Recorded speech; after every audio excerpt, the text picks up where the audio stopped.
Hi, everyone. We are deeply grateful to all of you who have taken time out of your busy day to join us for a Yom HaShoah Holocaust Remembrance Day. My name is Samantha Joseph, and I am the ADL Regional Director for New England. Established in Israel in 1959, Yom HaShoah falls on the 27th day of the Jewish month of Nisan. That date was chosen to commemorate the courage and resilience of those who participated in the Warsaw Ghetto Uprising. Today, we honor the memory of the 6 million Jews who perished in the Holocaust, those who bravely resisted tyranny, and the survivors who endured this dark chapter of history. At ADL, we understand the importance of teaching and remembering the Holocaust. To truly fight the good fight, we must educate future generations about the dangers of hatred and intolerance, foster empathy and understanding amongst diverse communities, and actively combat anti-Semitism. The future is shaped by the foundations we build today, and ADL's timeless mission to stop the defamation of the Jewish people and secure justice and fair treatment for all has never been more important. So to begin our event, we will light 6 candles, each representing 1 million Jewish lives lost. We light these candles with the belief that the light of our morning can dispel the despair of the dark night which has passed. So I'll say a prayer over the candle lighting. Baruch atah Adonai, Eloheinu melech haolam, asher kidshanu b'mitzvotav, v'tzivanu l'hadlik ner shel Yom HaShoah v'hag gevurah. Blessed is the eternal our God, ruler of the universe, who hallows us with mitzvot and commands us to kindle the lights of remembering the Holocaust and the heroism. As we light these candles, let us remember not only the past, but also our responsibility to ensure that such atrocities can never happen again. Let us commit to fostering understanding and peace for our communities. And now I would like to introduce Sarah Kolb, Deputy Director of ADL New England.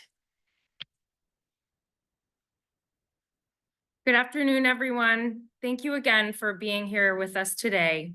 I have the distinct pleasure of introducing our speaker, Ken Winikur, who, in addition to his many accomplishments and accolades, is also a dear friend, and we are so grateful that he could be with us today to speak to you about his incredible work. On a personal note, as the grandchild of Holocaust survivors, I am especially grateful for Ken's work telling our stories and our history with a keen understanding that these are not just episodes of the past to preserve, but themes weaved into the fabric of our present. And while those themes are some of the darkest in existence, there is power and agency in the telling of our stories.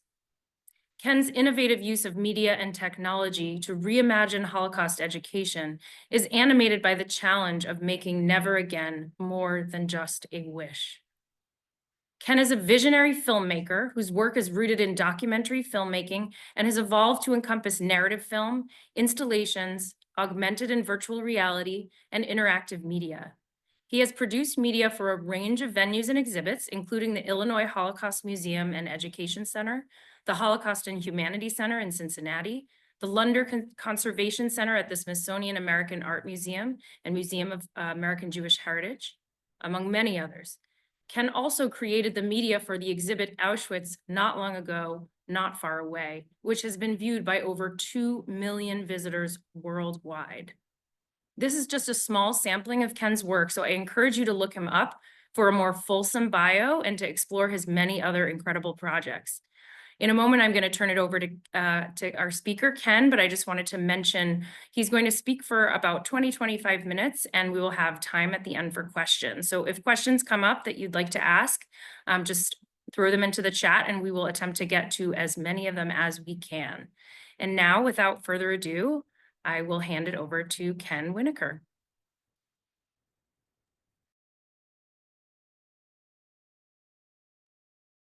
Hello, and thank you, Sarah, for that wonderful introduction.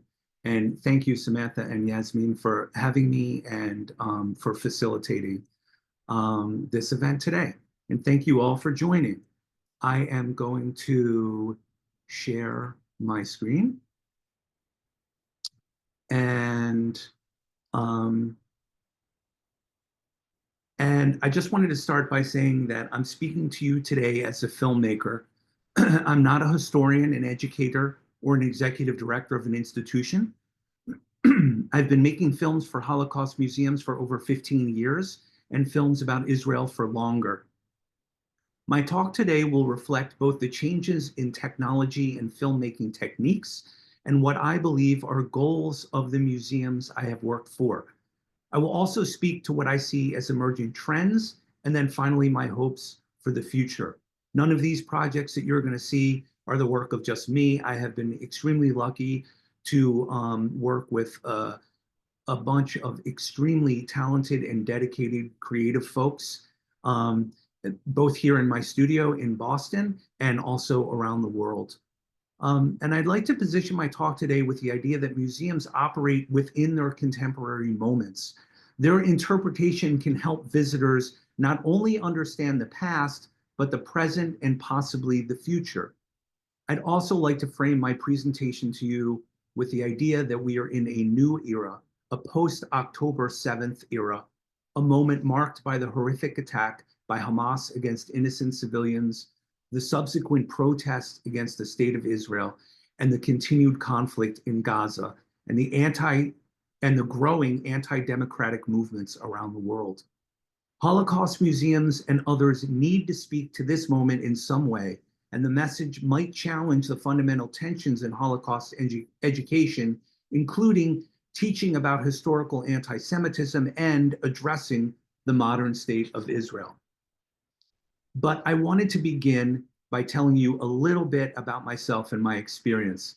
This is a photo of my mom in 1937. I'm a Philly boy, and if some of you might not be familiar with the term mom, this is my mother's mother.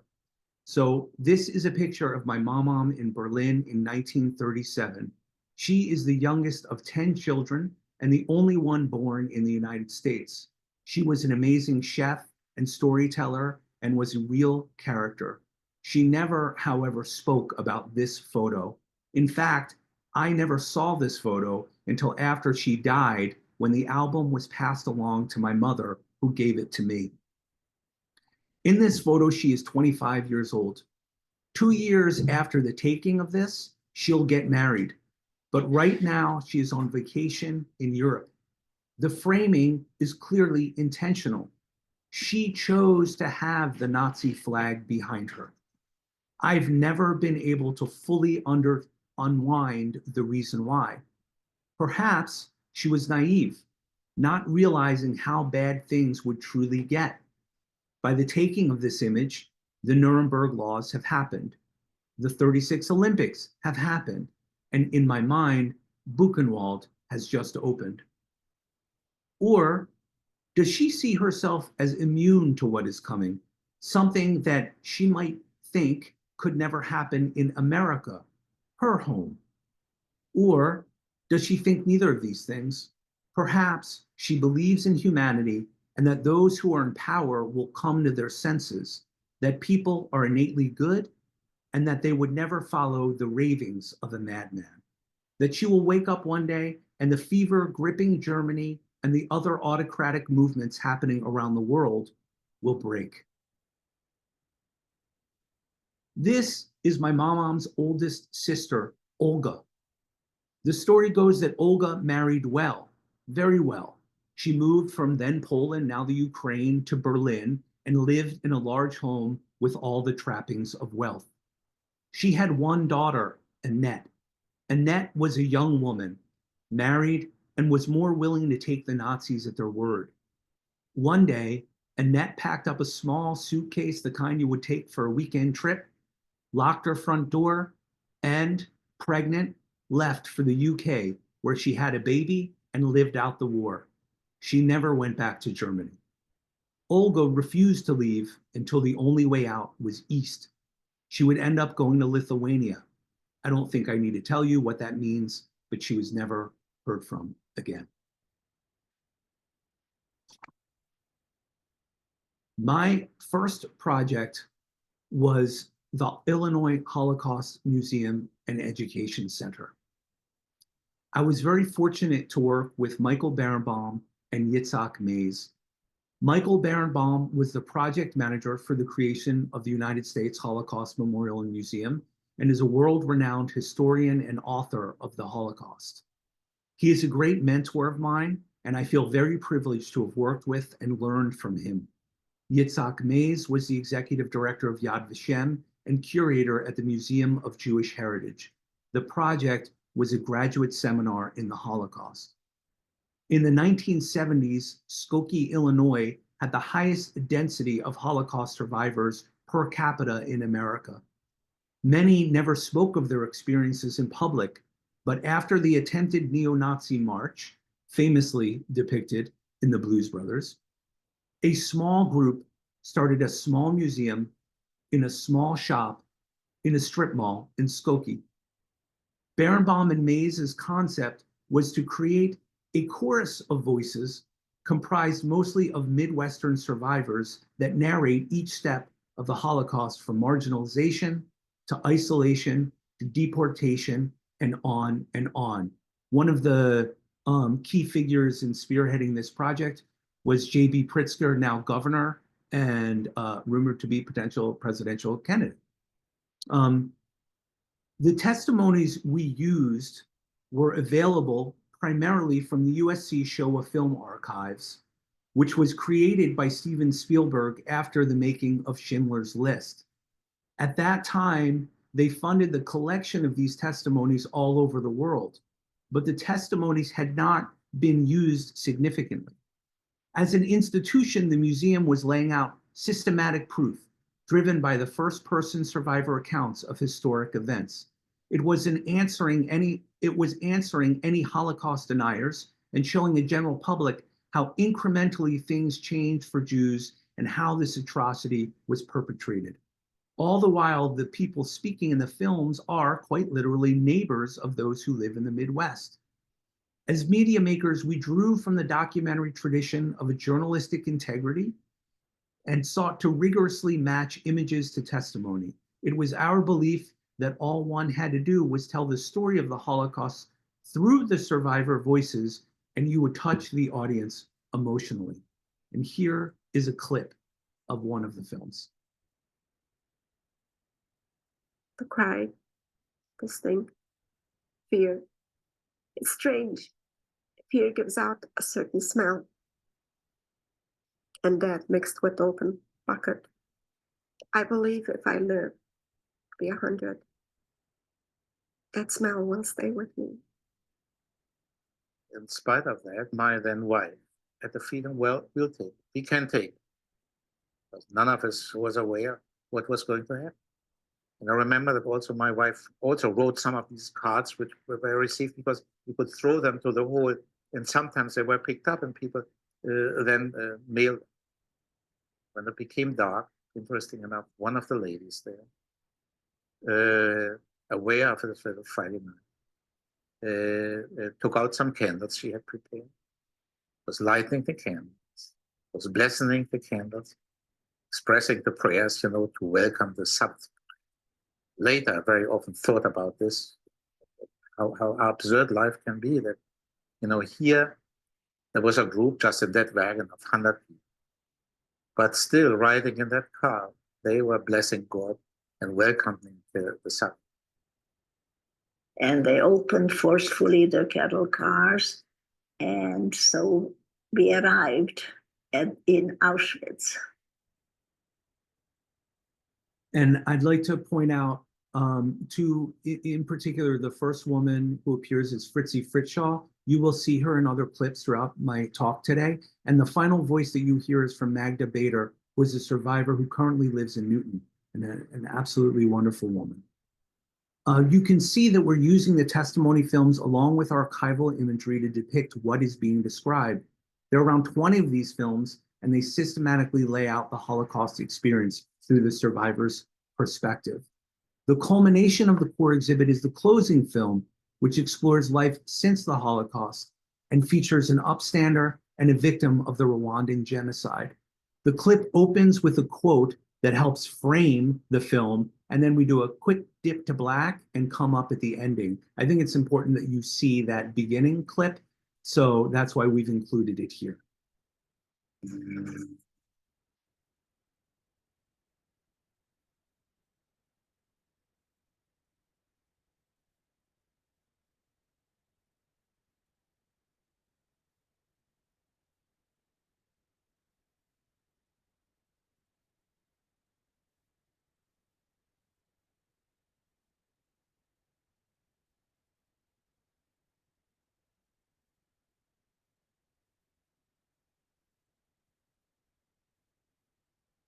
For me, genocide, I believe, stems from thinking that says my world would be better without you in it, without you and your kind.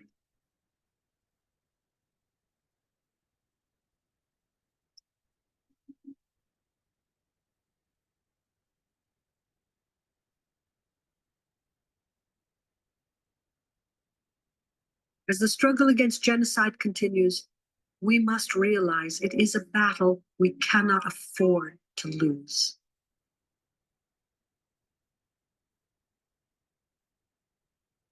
How do we take this knowledge and turn it into action? A single individual seemingly is powerless in the face of these kinds of atrocities. The key, of course, is that a multitude of one persons is a huge force with a very big voice. This is our planet. This is our home. And it's real. And real people have planned these horrible things, and real people have stood up against it. The walls between races and tribes, natives and immigrants, Christians and Muslims and Jews cannot stand.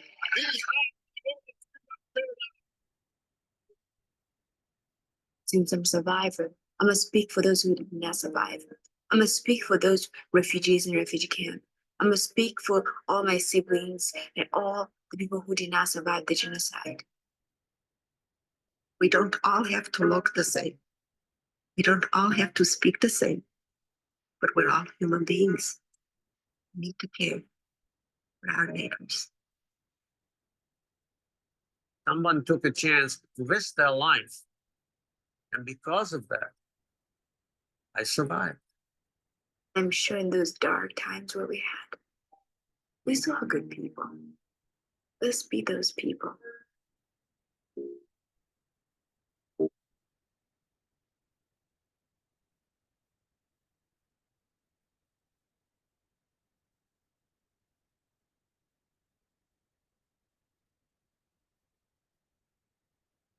So you can see that we're incorporating the original interviews with B-roll and archival imagery and adding motion graphics and an original score to make a very emotional call to action.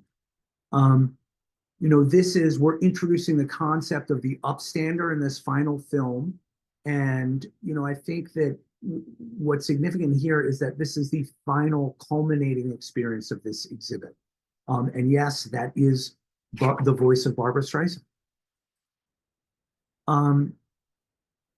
We used a similar approach, focusing on survivor testimony with supporting materials in the Auschwitz Not Long Ago, Not Far Away exhibition, which, as Sarah stated, has over 2 million visitors in its 9-year run, and it's still going strong. It's currently in Toronto, and it has another stop after Toronto. So this has been a very, very well-received exhibit that has traveled far and wide around the world. This exhibit uses artifacts, media, exhibit text, and an audio guide to rigorously lay out how the Holocaust occurred. Interestingly, in a study done in Boston with teenagers in their post-viewing of the experience, they were asked about what was most impactful to them. And the single thing that they described as most impactful to them in this exhibit was this child's shoe with a sock in it. So any of you who might be concerned that artifacts would no longer have place in museums, or that teenagers are glued to their phones, you can rest assured that both of those are incorrect.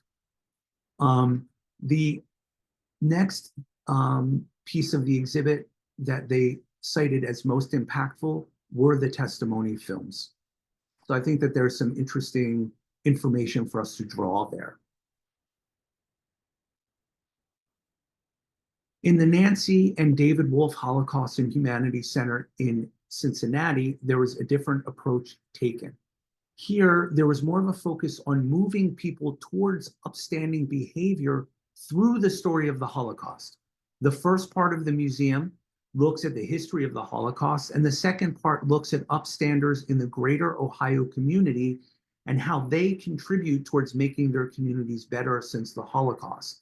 They use positive psychology to explore people's strengths and then show examples of those different strengths in action. It's a very wide range of individuals, and it's very fascinating. Here, we started using more immersive media and animation techniques along with interactive media to explore ideas held in positive psychology. As you enter the museum, you see this graphic novel on the wall. You then enter the opening film, which is 9 feet high by 40 feet wide. So where you are all sitting, choose a wall in front of you, imagine it probably twice as long, and that's the size of this screen.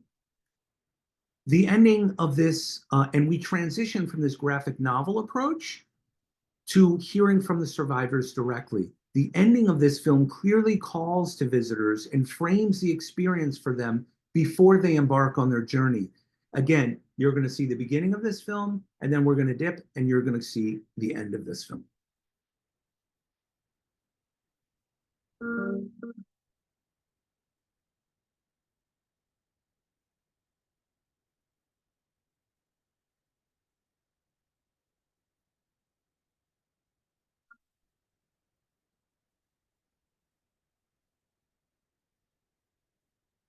This is my forged birth certificate. This document saved my life.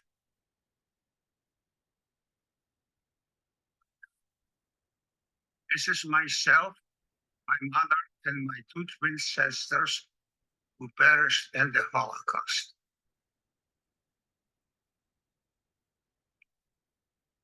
This document rescued my mother and I from Bergen-Belsen.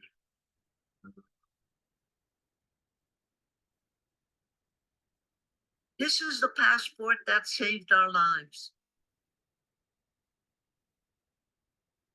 When you leave this room, you will see what we saw and suffered a long time ago. Humanity at its worst. You will also meet some extraordinary people. People who risk their lives to help people like us survive. You might be tempted to ask yourself, what would I have done back then? Would I have had the courage to help, the strength to survive? Instead, ask yourself, what can I do to help now? How can I aid someone I know who is suffering? How can we be the best of humanity today? Today, Today. today, today.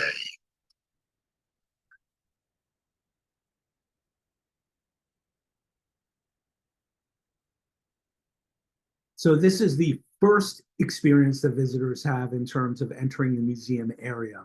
And they're already being called on to think about what they will do today moving forward. And you can see that we're using much more sophisticated cinema techniques with our animation, that kind of transitioning. And we're also scripting. This is scripted content read by the survivors. The museum culminates in the Make Your Mark wall, where visitors reflect on their own inner strengths. They take a selfie and they join a community of others pledging to become upstanders. For us, HHC is interesting because it marked a shift from the journalistic storytelling that we just showed in Illinois and the Auschwitz exhibit into a place where visitors are engaging with different types of media, immersive media, interactive media, and testimonies, with an express purpose of moving visitors towards action. The Holocaust becomes a message for people to be good, similar to what Clementine says in the Illinois film, Let's Be Those People, but much more overt. It is not the end of the final film. It is an entire gallery. As we're working on these projects, we would hear from museum folks about how important these institutions were to the survivors and how worried the museums were about what would happen once the survivors were no longer with us. A critical experience for many school groups up to this point had been hearing from survivors directly. And this is when Dimensions in Testimony really burst onto the scene with Pinchas Gutter, who you see here. Developed by the USC Shoah Archives, it utilizes voice recognition technology to create the opportunity for a conversation with the survivor in an effort to solve, in part, the issues of how we will communicate with survivors when they are no longer with us. Illinois created the first permanent exhibition of these in a theater that has 2 layered screens. And what we did was we created introductory films which emotionally connected the audience to the survivors and also gave them more information about that survivor's experience so that they could ask more informed questions. Because when you see Pinchas, you see a very kind-looking grandfather, and you have no idea that he was in the Warsaw Ghetto Uprising. And we have a couple clips here. I remember one action in particular. It was Yom Kippur, the holiest day of the Jewish calendar. And all the men were hiding in an attic praying. My father put his talus over his head and mine and held me as if he was trying to save me from the worst possible things by just putting that prayer shawl.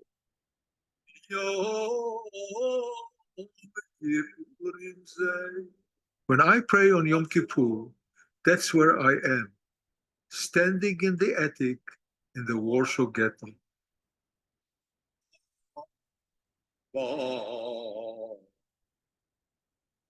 Now, these are 2 layered screens, and they have a 3-dimensional effect on the visitor. And you can't quite put your finger on it, but you definitely feel it as the audience. So this is an extremely immersive and interactive experience for visitors, and very moving. This has been studied quite a bit, and in a recent study that we saw, they looked at the impact of traditional media, which would be something closer to the first films, testimony films that I showed you, versus the Dimensions in Testimony media. And the conclusions were that the traditional media evoked more negative emotions in visitors, like anger, fear, sadness, and shock. And the Dimensions in Testimony evoked more positive emotions like joy, pleasure, positive surprise, and relief. As a media maker, I'm not even remotely surprised by this. Some of you might be, but I am not. We were operating under the belief in the making of those earlier films that simply hearing the survivors tell their story would connect with the audience emotionally. But they're not designed, they're designed to make you feel anger and fear and sadness and shock. They're not designed to evoke more positive emotions. But as somebody who has met survivors and spoken with them, even after hearing their harrowing, awful stories, merely being in their presence and talking to them gives you, it gives you this kind of power of the human spirit and leaves you feeling empowered. It's bittersweet, but it's extremely powerful. I want to show another quick clip of Fritzi and her story here, and you will see why. I remember the hair and the tears mingling on my face as they were shaving my head. I remember holding a pair of clogs and whatever else they gave me. And they pushed me into this area where there were thousands of shaved, dirty, uniformed, skinny women. This lady who was so dirty and so skinny kept staring at me. Turned out she was my mother's youngest sister, my Aunt Bella. She was the one that put her arms around me every single night while I was hungry and scared and crying. She would whisper, "Tomorrow will be better." I can hear her. Let's just live through the night. Tomorrow will be better. You'll see. She's the one that helped me survive Auschwitz concentration camp.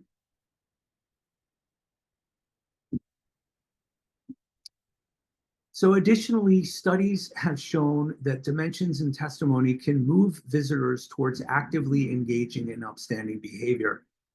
And it's interesting that most of the visitors to Holocaust museums cited in one of the studies that I'm citing were non-Jews, and they were often other representatives of other minority groups who cited their experiences in Holocaust museums as affirmational because they allowed them to see a mirror of the intolerance that they experience. Obviously not to the end of the Holocaust, but to witness it and know that this in fact does happen is helpful for them. And it strengthens them to stand up against hatred and to teach their children about the dangers of intolerance.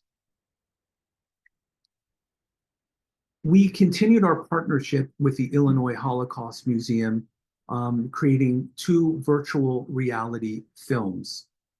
This is a picture of Fritzi's son and grandchildren watching her virtual reality film for the first time at a memorial service on Fritzi's passing. This is a very, holds a special place in my heart, this image. And I'd like to show you a clip from this film, and you'll see why I just showed the clip from the previous film. So you can see how we're exploring this in 2 different mediums. So if you can imagine that you would have a headset on and you would look around and this would completely encompass your vision in 360 degrees of space. My aunt and I had the top bunk in one of these barracks. And if you look at it, it's quite small. If you put 8 to 10 women onto one of these beds, so to speak, whatever you call them here, depending on how crowded the camp was on a particular day, because transports kept coming day after day. So sometimes there were 8, sometimes 10 of us, sometimes 12 of us. We all had to sleep facing the same way when we went to bed at night because it took up less room. Sometimes at night, somebody started a little song and the rest would join in very quietly. Sometimes there was a prayer that was said at night for those that could pray or knew the prayer or believed. Sometimes we talked about hunger, but most of the times we shared recipes. My mother's gefilte fish was much better than your mother's gefilte fish, or how they made a kugel, or how they made a roast beef. And I, as a child, would listen because I didn't know how to cook, but I still remember a recipe. And so everybody would start laughing quietly. Everyone was so hungry. Our stomachs were growling from hunger. But we had to live in a pretend world, and we had to pretend that we were full. Every night, as I was scared and hungry and cold, my Aunt Bella put her arms around me and whispered, "Tomorrow will be better. Let's just live through the night. You'll see. Tomorrow will be better.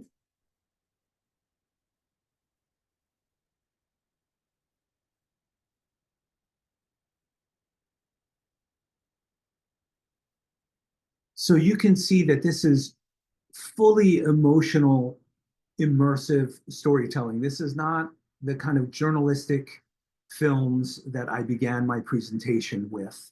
And here we're using imagery from the Russian liberation footage of Auschwitz to create these point-elated images that are both present and fleeting. And it's just very powerful and evocative and a different style of filmmaking. I want to share a quick anecdote about the effectiveness of these films that a colleague of mine shared with me, who is a professor and was teaching a Holocaust studies course during the semester of October 7th and the subsequent protests. There is a kit that was sent out by Illinois that contains the VR films in a trunk. And there was, my colleague had a lot of trepidation about using these films. There was a lot of tension in the class with the events in Israel and Gaza, and a feeling that the Holocaust was too often used to justify actions of the Israeli government. There was also a lot of pushback about the idea of telling the Holocaust in VR from kids that were accustomed to using the technology in gaming, so that we're not used to it as a storytelling technology. The class watched Fritzi and the impact was significant.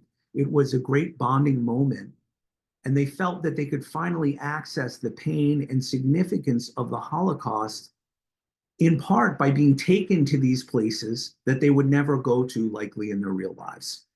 And so standing with Fritzi in these different settings was very meaningful to them. And they had not viewed VR technology as a legitimate outlet for these types of stories, but that was likely because they had never experienced before. So we fully anticipate that VR will continue to be a storytelling path to be explored and studied. We're seeing increasing, I'll shift quickly to trends because I know that I'm kind of eating up my time here. And one of the trends that we're seeing is other genocides being explored in Holocaust museums. We are currently making an intro film for a Rwandan genocide survivor, Kizito Kalima, in Illinois, and he will then have his dimensions and testimony that follows. And this quote is from his first time he met Eva Kaur, a Holocaust survivor. And he said, and I remember the first day I went there, she hugged me. She said, young man, come here, sit down here. I told my story. She told her story. And I remember at the end, she said, you see, different continent, different skin color, different agenda, but the same devil.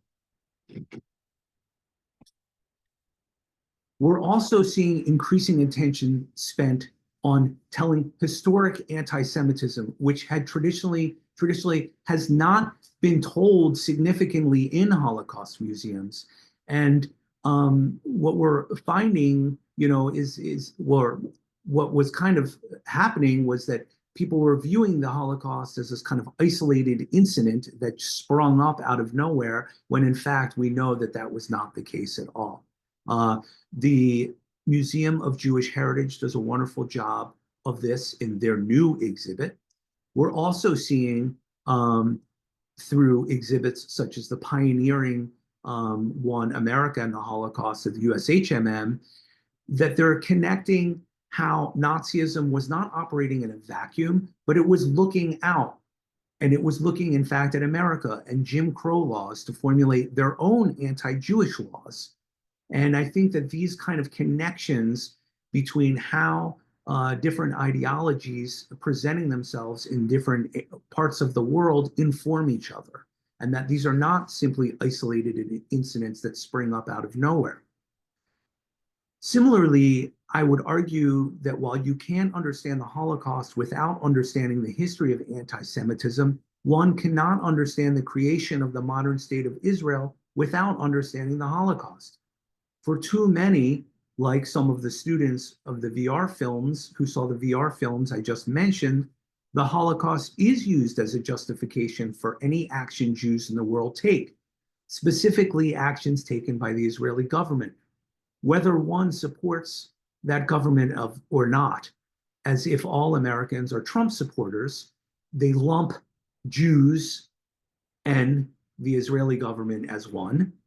And so I think that by not exploring the significance of the formation of the modern state of Israel and the place that it holds for Jews, not only as the historic homeland, but also as a place of refuge and safety, it allows misguided and simplistic ideas to take root, like the ones I just mentioned.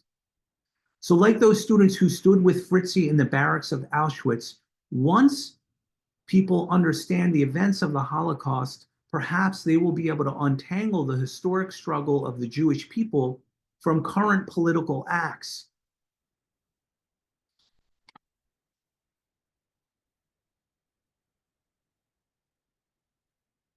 I return again to this image of my mama. As I stated when I began, I think we're living in a new historical moment. There are growing autocratic movements both at home and abroad that are clear harbingers of the dangers ahead. I believe that Holocaust institutions need to focus more energy on teaching about historic anti-Semitism and the modern state of Israel. In addition, I think they need to focus more on civic engagement and the strengthening of the fabric of our society in an effort to protect all citizens. Asking people to simply be good is no longer enough. We need to ask them to be citizens invested in the communal sphere and to shift the focus from how the individual can be good to how can I contribute to the group. It is only through a just and secure civil society that we can ensure tolerance and safety for all. In this photo, Mom is 25 years old. I have a son that is close to that age now, and I worry for the world that he will grow up in. We are again seeing the rise of autocratic movements. Those movements, coupled with the shocking events of October 7th and its aftermath, have left many of us struggling to find a way forward. On this Yom HaShoah, I have been reflecting on the words of Hannah Senesh. There are stars whose light reaches the earth only after they themselves have disintegrated and are no more. And there are people whose scintillating memory lights the world after they have passed from it. These lights which shine in the darkest night are those which illuminate for us the path. Thank you all. And that concludes my presentation.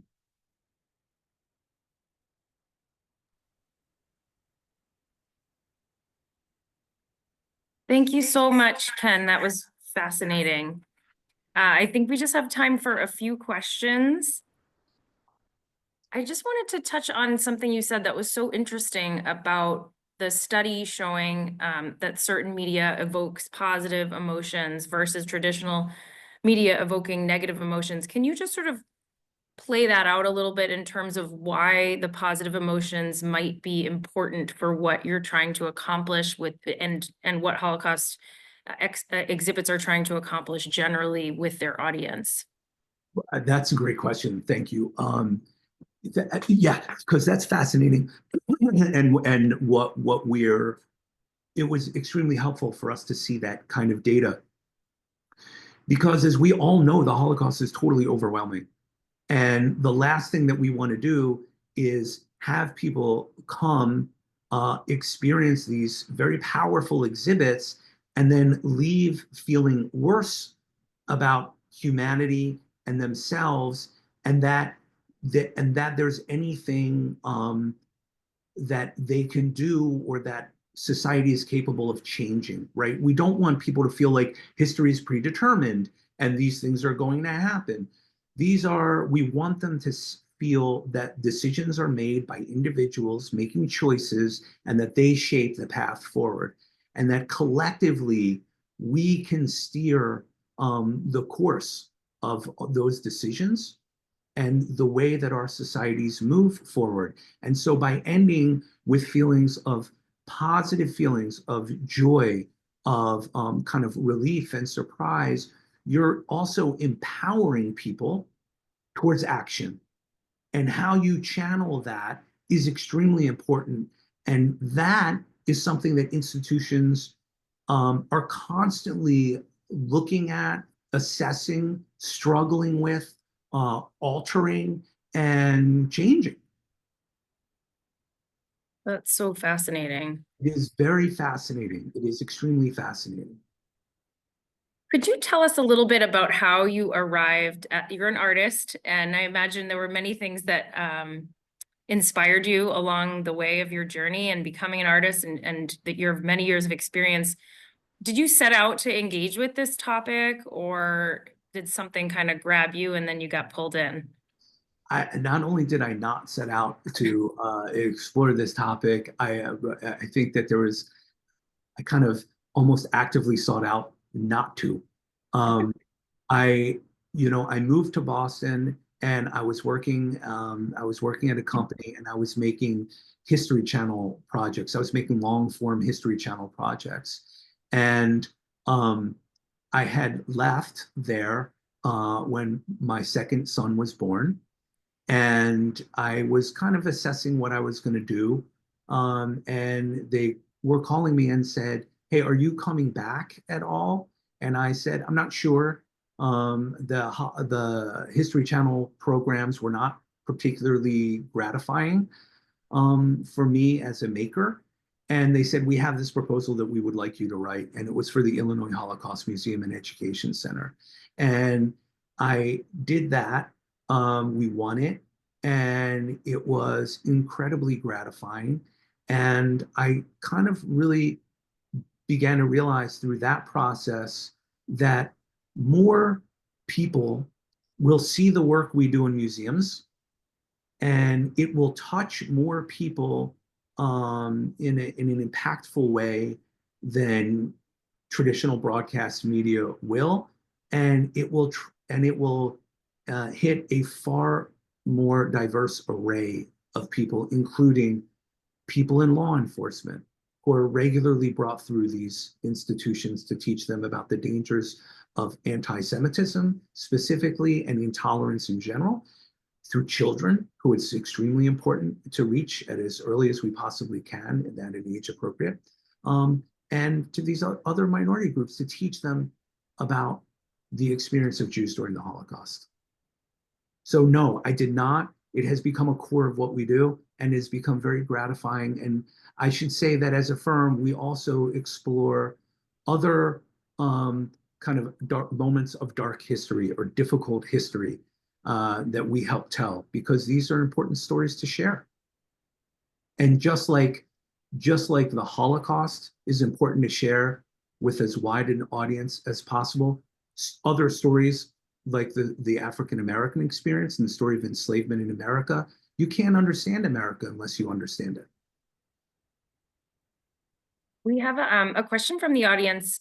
Are general museums invited to include such exhibits? So I imagine perhaps talking about some of the work that you've shown and whether there's an ability to bring that into other museums that are not specifically geared towards the Jewish experience or the Holocaust. So that's a wonderful question. That is something that we are seeing increasingly. The Imperial War Museum in London just added a Holocaust gallery, which has been very well received. And in fact, we just finished a film that is shown inside a restored boxcar at the American Heritage Museum, which is just right outside Boston. And that museum is focused on World War II. Well, it's focused on military vehicles, but they are expanding their primary holdings are in World War II, and they're expanding the stories around the Holocaust. So this is something that we are seeing. I think it also in part speaks to the success of the Auschwitz traveling exhibit, where you're seeing a hunger in communities. So the run of this exhibit in Kansas City, the hotbed of world Jewry, Kansas City, was staggering. And they extended the run 3 times over, and the demand for tickets was quite remarkable. And they're seeing the demand for these stories and this information does far exceed the walls of the Holocaust institutions themselves. I think we probably just have time for one more question from the audience. We have, how do you try to give visitors a way to take away something tangible that will make them act rather than just moving on with their lives? That is the $1 million question, and that is, I think that museums are constantly looking for different ways to do that. And I think that we need to keep exploring the different ways. So some of the ways is by showing people examples. That's kind of the approach that was taken in Cincinnati. It's also something that they've added in Illinois. Some of the ways is kind of people devising a toolkit for themselves, which is, I think, more or less successful. I think something that I, in particular, am really looking towards is how might we use games, a kind of a game, if you will, to help educate people within these spaces, to have them become more actively civically engaged, whether that's organizing something in their neighborhood or kind of educating them about hate speech or teaching them media literacy. I think that there's constantly, I don't think there's any one right answer, and I don't think that we should ever stop trying in as many different ways as we can. Thank you so much, Ken. I'm Thank going to turn it over for a closing poem. Hi, everyone. Thank you again, Ken, so much for that incredibly powerful speech. Thank you. I wanted to just encourage everyone to access ADL's free Holocaust education resources online, including self-directed lessons for students and our Echoes and Reflections program, which will provide valuable materials and professional development for middle and high school educators on our website. And we're going to put the link out there for you. If you'd like more resources on the Holocaust, we recommend that you go to Yad Vashem website, where you can access their education archives and resources. We know that utilizing these resources allows us all to play a part in ensuring that the lessons of the Holocaust are taught and remembered. Together, let's continue to build a future rooted in understanding and tolerance. I want to say a big thank you to Ken and to our team here at ADL New England for putting on this important event, especially Yasmin Ben-Shir, Sarah Kolb, and the rest of the team. We're really grateful to all of your hard work for bringing us together today. I'm going to close with a poem from Anne Frank called To Father, written in 1944. Your voice so dear and gentle haunts my every thought.